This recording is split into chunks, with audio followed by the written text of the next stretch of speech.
The Protect Our Rights campaign is a ballot initiative aimed at getting an abortion amendment on the November ballot, countering a law that state leaders passed last year.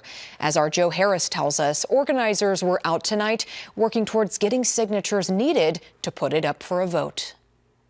You've seen her everywhere. And tonight, the Waiting Room Lounge hosted its Taylor Swift-themed party, Taylor Fest. But that's not all the venue hosted. The coalition group Protect Our Rights was on scene passing around its petition for a ballot initiative to put abortion rights to a vote of the people in Nebraska. I have 3 daughters, and I want them to have access to all the health care they need if they choose to become pregnant.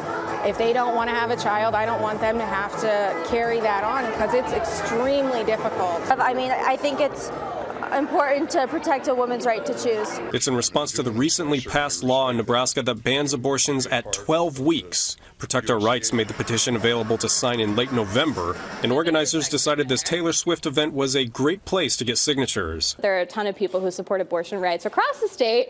A ton of them are Taylor Swift fans. The petition states, quote, all persons shall have a fundamental right to abortion until fetal viability. That is, quote, the point in pregnancy where there is a significant likelihood of the fetus's sustained survival outside the uterus without extraordinary measures. So that fetal viability line is really there to make sure that as many folks as possible can get access to the abortion care that they need. But petition opponents believe the language of what fetal viability means is too broad, encompassing the second and third trimesters. Petition circulators feel lawmakers will continue to come up with abortion restrictions, and they believe the ballot initiative they're working toward is how to get ahead of that. On your side, Joe Harris, 6 News.